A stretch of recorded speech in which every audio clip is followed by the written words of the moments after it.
আল্লাহর হাবিব সাল্লাল্লাহু আলাইহি ওয়াসাল্লাম একবার মসজিদে নববীতে ঢুকলেন। ঢুকেই দেখলেন সাহাবারা কথা বলছে। এক সাহাবী বললেন, আমার কাছে তো সবচেয়ে অবাক লাগে যে আল্লাহ তাআলা সর্বপ্রথম যে মানুষকে বানালেন ওনার নাম কি? সবাই পড়েন। তুমি মাটির আদমকে প্রথম সৃষ্টি করিয়া ঘোষণা করিয়া দিলে শ্রেষ্ঠ বলিয়া, তাই তো নূরের ফেরেশতা করে আদমকে সেজদা। ঠিক কিনা? তাই তো নূরের ফেরেশতা করে হে আদমকে সেজদা, সবার চেয়ে সম্মান দিলে মাটির আদমকে। আল্লাহু আল্লাহু তুমি জাল্লে জালালুহু, শেষ করা তো যায় না গে তোমার গুণগান। আল্লাহু আল্লাহু, সুবহানাল্লাহ পড়েন। এই সাহাবী বললেন যে আমার কাছে সবচেয়ে অবাক লাগে যে আল্লাহ তাআলা প্রথম মানুষ হিসেবে আদম আলাইহিস সালামকে বানালেন আর ওনাকে উপাধি দিলেন সফিউল্লাহ। আদম আলাইহিস সালামের উপাধি উত্তর দিতে হবে আওয়াজ করে। আদম আলাইহিস সালামের উপাধি কি ছিল? আল্লাহর হাবিব সাল্লাল্লাহু আলাইহি ওয়াসাল্লাম দূরে দাঁড়িয়ে শুনছেন সাহাবাদের কনভারসেশন। আরেক সাহাবা বললেন, আরে আমার কাছে তো এর চেয়েও বেশি অবাক লাগে যে তিনি মুসা আলাইহিস সালামকে বানিয়েছেন নাজিউল্লাহ। নাজিউল্লাহ, যে আল্লাহর সাথে না যা ইউনাজি মুনাজাত করে, গোপনে কথা বলে, কালিমুল্লাহ। এটা অবাক লাগে যে আল্লাহ তাআলা কোনো মিডিয়া ছাড়া, ভায়া ছাড়া, মাধ্যম ছাড়া পৃথিবীর একটা মানুষের সাথে সরাসরি কথা বলবেন। আমার কাছে তো ওনার মর্যাদাটা সবচেয়ে বড় মর্যাদা মনে হয়, উনি নাজিউল্লাহ। আরেক সাহাবা বললেন, আমার কাছে তো এর চেয়েও বেশি অবাক লাগে সাইয়েদনা ইব্রাহিম আলাইহিস সালামের ব্যাপারটা, কারণ ওনাকে আল্লাহ তাআলা বানিয়েছেন খলিলুল্লাহ। তাহলে একজনকে পাওয়া গেল সফিউল্লাহ, আরেক নবীকে পাওয়া গেল কালিমুল্লাহ বা নাজিউল্লাহ, আরেক নবীকে পাওয়া গেল খলিলুল্লাহ। এই কনভারসেশন যখন আল্লাহর হাবিব সাল্লাল্লাহু আলাইহি ওয়াসাল্লাম শুনলেন, আল্লাহর হাবিব সাল্লাল্লাহু আলাইহি ওয়াসাল্লাম মসজিদে নববীতে প্রবেশ করে সাহাবাদেরকে বললেন, তোমরা যা বলেছো আমি সব শুনেছি, তোমরা যা বলেছো সব সত্যই বলেছো, ঠিকই বলেছো। আল্লাহ তাআলা একজনকে বানিয়েছেন সফিউল্লাহ, একজনকে বানিয়েছেন খলিলুল্লাহ, একজনকে বানিয়েছেন কালিমুল্লাহ। তবে জেনে রেখো আমি হচ্ছি হাবিবুল্লাহ, আমি Habibullah. The higher status, the highest peak of the status, সবচেয়ে উঁচু স্ট্যাটাস হচ্ছে আমার। খলিলুল্লাহ মানে আল্লাহর বন্ধু, হাবিবুল্লাহ মানে হচ্ছে আল্লাহর বন্ধু। কিন্তু খলিলুল্লাহ এমন বন্ধু যেই বন্ধু আল্লাহকে খুশি করার জন্য কাজ করে, আর হাবিবুল্লাহ হচ্ছে আল্লাহর এমন বন্ধু যেই বন্ধুকে খুশি রাখার জন্য আল্লাহ নিজেই কাজ করে। আল্লাহর হাবিব সাল্লাল্লাহু আলাইহি ওয়াসাল্লাম ছিলেন হাবিবুল্লাহ। চিল্লায় বলেন, তিনি কি ছিলেন? হাবিবুল্লাহ। এত মর্যাদা, এত সম্মান, এত স্ট্যাটাস গোটা বিশ্বের দ্বিতীয় কারো আছে?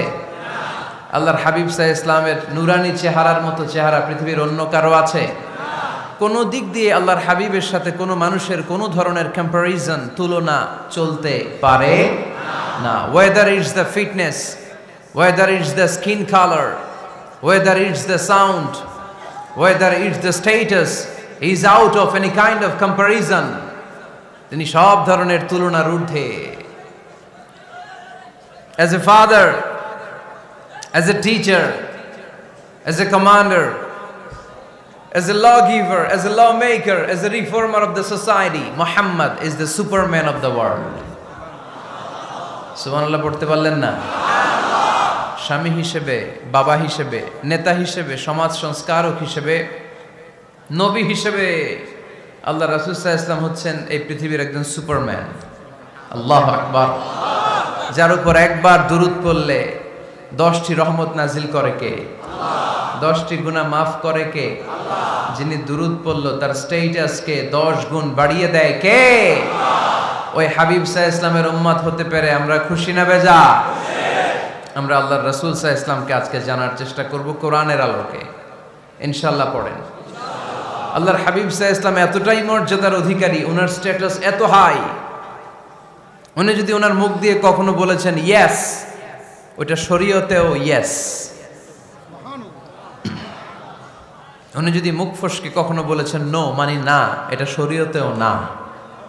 তার মানে উনি হ্যাঁ বললে এটা হালাল হয়ে যায়, উনি না বললে এটা হারাম হয়ে যায়। উনি আঙ্গুল তুললে চাঁদ ভেঙে 2 ভাগ হয়ে যায়। উনি জমিন থেকে পা উপরে উঠালে আল্লাহর আরশের দিকে মেরাজে চলে যায়।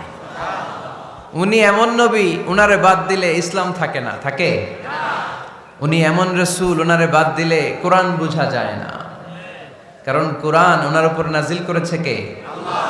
উনি এমন হাবিব যাকে বাদ দিলে হাদিস বোঝা যায় না, কারণ এই হাদিস হচ্ছে এই প্রিয় নবীর মুখনিসৃত বাণী, ঠিক কিনা? উনি এমন রাসূল যাকে বাদ দিলে সালাত বোঝা যায় না, কারণ সালাত কেমন করে পড়তে হয়, আদায় করতে হয় বিশ্বনবী হাতে কলমে শিক্ষা দিয়েছেন, ঠিক কিনা? এক সাহাবী সালাত পড়ছিলেন, সালাত পড়ে আল্লাহর হাবিব সাল্লাল্লাহু আলাইহি ওয়াসাল্লামের কাছে আসলেন। আল্লাহ রাসূল বললেন, সাল্লি ফা ইন্নাকা লাম তুসাল্লি, রিপিট ইউর সালাহ because you didn't offer your সালাহ ইন এ কারেক্ট ওয়ে। আবার নামাজ পড়া হয় নাই। সাহাবী যে আবার পড়লেন, আবার আসলেন, আল্লাহর হাবিব বললেন আবার পড়ো, হয় নাই। সাহাবী পরে আসলেন, আল্লাহর হাবিব বললেন সাল্লি ফা ইন্নাকা লাম তুসাল্লি, আবার নামাজ পড়া হয় নাই। এবার সাহাবী এসে কেঁদে দিলেন, এসে বললেন ইয়া রাসূলুল্লাহ, এর চেয়ে ভালো তো আমি পড়তে পারি না।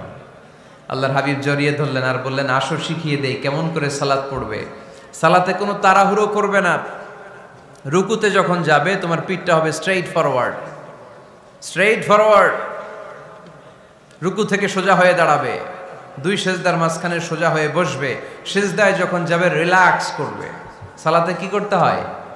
রিল্যাক্স। আমার সাথে সাথে সবাই আওয়াজ করে পড়েন, রিল্যাক্স। সালাতে রিল্যাক্স করবেন, আপনি তাড়াহুড়ো করতে পারবেন না। আল্লাহর হাবিব সাল্লাল্লাহু আলাইহি ওয়াসাল্লাম শিখালেন কিভাবে সালাত পড়তে হয়। তার মানে এই নবীরে বাদ দিলে সালাত বোঝা যায় না, এই নবীকে বাদ দিলে সিয়াম বোঝা যায় না। সিয়াম কেমন করে পালন করতে হয় এই নবী শিখিয়েছেন। এই নবীকে বাদ দিলে হজ বোঝা যায় না, কারণ এই হাবিব বলেছেন খুযু আন্নি মানাসিকাকুম, কেমন করে হজ করতে হয় আমার কাছ থেকে শিখে নাও।